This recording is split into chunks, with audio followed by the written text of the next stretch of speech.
Hello students, in this video I would like to discuss about left recursion and left factoring. First one is left recursion. A grammar is left recursive if it has a non-terminal a such that there is a derivation a gives a alpha for some string alpha. So we already discussed about the definition of left recursive grammar. So here this derivation is left recursive because first symbol in the RHS is a non-terminal and it is same as the non-terminal in LHS. Top-down parsing methods cannot handle left recursive grammars, so a transformation is needed to eliminate left recursion. Here I have a grammar or a production a gives a alpha or beta. So I can replace a with a alpha again. So I will get a gives a alpha alpha. Similarly, this a can be replaced by a alpha again. At some point, this a will be replaced by beta. So I will get something like beta followed by any number of alphas. Here if you look at this set of strings, the language generated by this production is beta or any number of alpha followed by a single beta. So you just look this production in some other way or some other view. Here I have a recursive call a, calling a again. After that I have a statement alpha. So if we look at this recursion, it will never going to end. Sometime this alpha may contain some anchor condition, or after the recursive call there will be an anchor condition, but it is never going to reach. So it will go in an infinite loop, or it will go and execute indefinitely. So the same thing will happen while we try to apply top-down parsing in a left recursive grammar. So we have to avoid this left recursion. The left recursive pair of productions a gives a alpha bar beta could be replaced by the non-left recursive production without changing the strings derivable from a. So instead of a gives a alpha bar beta, I am writing a gives beta a dash and a dash gives alpha a dash or epsilon. So now there is no left recursion. Here in this production there is no left recursion. Here in this production also there is no left recursion. But grammar is producing the same set of strings. So if you try to generate the possible strings produced by this grammar, you will get the same set. So here I am introducing one more non-terminal which is a dash, and I am writing it in two productions. This will be clear when we see the example. Immediate left recursion can be eliminated by the following technique, which works for any number of a productions. So here a gives a alpha 1, a alpha 2 up to a alpha m, or beta 1 or beta 2 up to beta n. Always remember this alpha and beta can be anything, any string. So if you look at this production, there is left recursion. Here a produce only one left recursive right hand side. Here we have a number of right hand side which contain left recursive a production. So this can be eliminated by writing like this: a gives beta 1 a dash, beta 2 a dash up to beta n a dash gives alpha 1 a dash, alpha 2 a dash up to alpha m a dash or epsilon. So this one also will be clear when you see the example. So here I have a grammar. We are all already familiar with this grammar.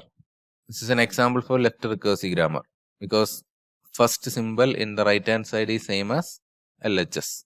This one also is a left recursive grammar. So we already studied the general form.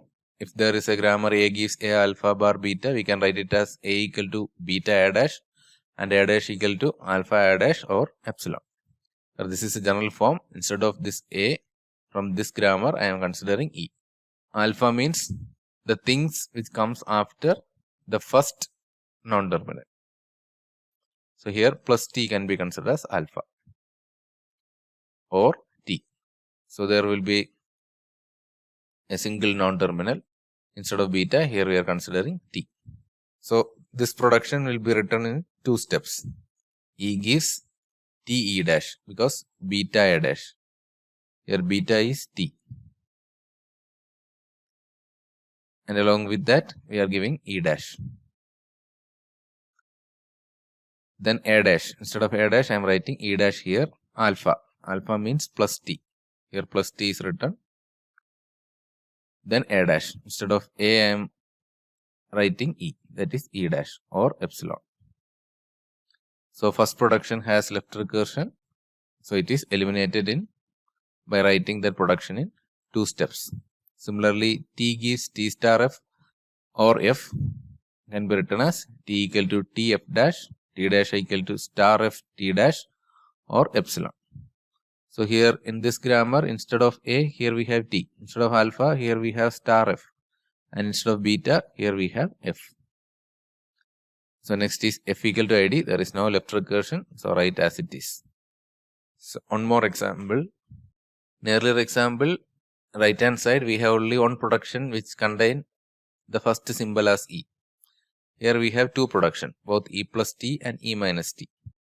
So here general form is A gives A alpha 1, A alpha 2. So the thing which is changing is alpha 1 and alpha 2. And also we have beta 1, beta 2 and beta n. Here we have only one symbol instead of this beta 1, beta 2 and beta n, that is T. So this plus T can be considered as alpha 1. This minus T can be considered as alpha 2. So here first production is A gives beta 1 A dash or beta 2 A dash up to beta n A dash. Here we have only one production in place of beta 1. So that is beta 1 is considered as T. T E dash. Instead of A we are using E. So E gives T E dash. That is the first step. A dash gives alpha 1 A dash. What is alpha 1? Alpha 1 is plus T.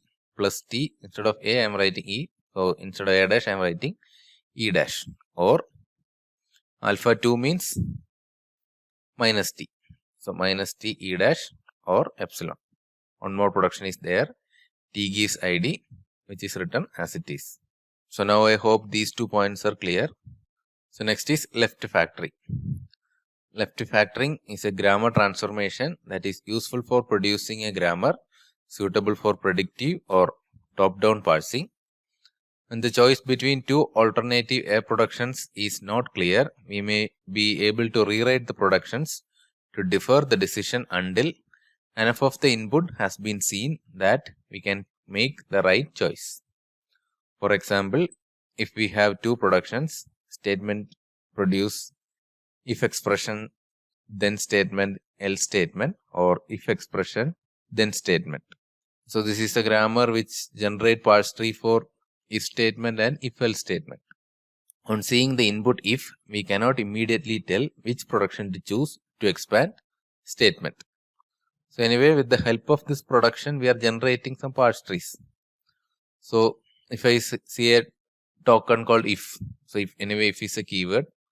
So if we use this grammar, the compiler get confused whether to use the first production or the second production.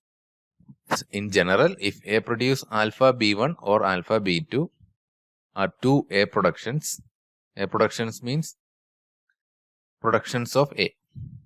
And the input begins with a non-empty string derived from alpha.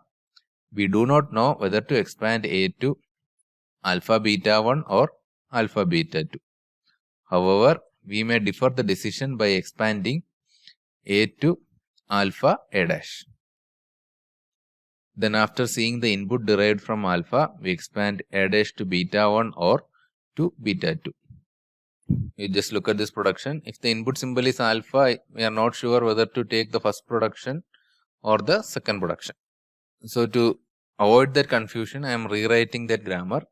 A gives alpha A dash and A dash gives beta 1 or beta 2. So now if we see alpha, you have only one production. So we will use A gives alpha A dash to generate the parse tree. So then we have A dash. So after reading alpha, we are going to read either beta 1 or beta 2. So here alpha is read, then I have A dash. If I see beta 1, I will take A dash equal to beta 1 production. If I see beta 2, I will take alpha A dash equal to beta 2 production. So now there is no confusion. Earlier we have confusion whether to take this alpha beta 1 production or this alpha beta 2 production. So here we have two production. By adding one more production, we achieved this left factoring. So it will be clear when you see the example. So next is example for left factoring. So here I have some productions. S gives IETS or IETS ES or A. E gives B. So actually this is the if-else statement. This I stands for E. This E stands for expression. This T stands for then. This S stands for statement. Similarly, this I stands for if. This E stands for expression. This T stands for then. S stands for statement. This E stands for else. So remember, capital E stands for expression. Small e stands for else. Followed by the statement or A. E gives Boolean. So statements can be either if statement or if else statement or anything. That anything is denoted by A here. And this expression is generally a Boolean expression. That means that expression will generally return true or false. So that E produce B is given. So here, while using this grammar, if the compiler see a input I, it get confused whether to use the first production or to use the second production. So we have to apply left factoring in this grammar.